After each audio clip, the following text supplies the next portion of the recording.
ଜିତିବ ଭାରତ ହାରିବ ପାକିସ୍ତାନ। ପାକିସ୍ତାନର ସ୍ୱପ୍ନ ଭାଙ୍ଗିଦେବେ 5 ଭାରତୀୟ ଖେଳାଳି। କର ବା ମର ସ୍ଥିତିରେ ପାକିସ୍ତାନ।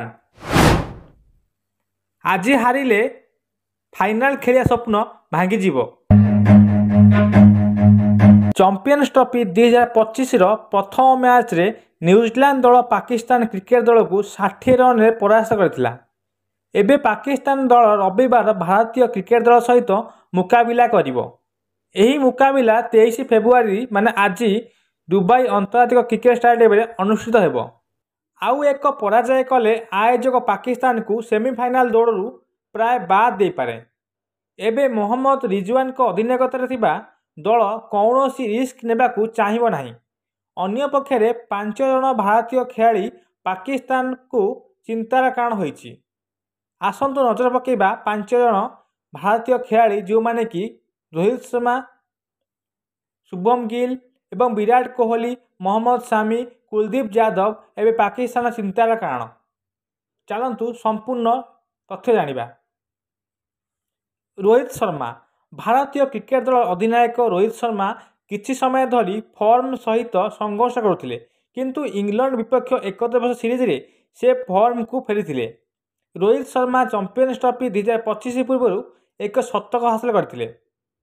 ବାଂଲାଦେଶ ବିପକ୍ଷରେ ଗତ ମ୍ୟାଚ୍ରେ ରୋହିତ ଏହି ଫର୍ମ ଜାରି ରଖିଥିଲେ। ସେ ଚାମ୍ପିୟନ୍ସ ଟ୍ରଫି 2025ରେ ଭାରତର ପ୍ରଥମ ମ୍ୟାଚ୍ରେ 36 ବଲ୍ରେ 41 ରନ୍ ଖେଳିଥିଲେ। ଏହି ସମୟରେ ସେ 7ଟି ଚୌକା ମଧ୍ୟ ମାରିଥିଲେ। ରୋହିତ ପାକିସ୍ତାନ ବିପକ୍ଷରେ ମଧ୍ୟ ଭାରତକୁ ଦ୍ରୁତ ଆରମ୍ଭ କରିବାକୁ ଚେଷ୍ଟା କରିବେ। ଦ୍ୱିତୀୟରେ ରହିଲେ ଶୁଭମ ଗିଲ୍। ଟିମ୍ ଇଣ୍ଡିଆର ପ୍ରିନ୍ସ ଶୁଭମ ଗିଲ୍ ବ୍ୟାଟ୍ ଆଜିକାଲି ନିଆଁ ଜଳୁଛି।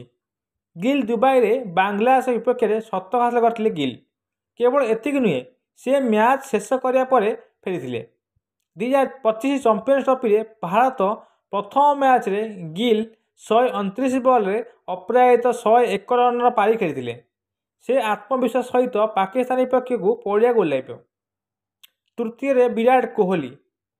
ଆଇସିସି ଟୁର୍ଣ୍ଣାମେଣ୍ଟର ଏବଂ ବିଶେଷ କରି ପାକିସ୍ତାନ ବିପକ୍ଷରେ ବିରାଟ କୋହଲିଙ୍କ ଫର୍ମ ଦେଖିବାକୁ ମିଳୁଛି।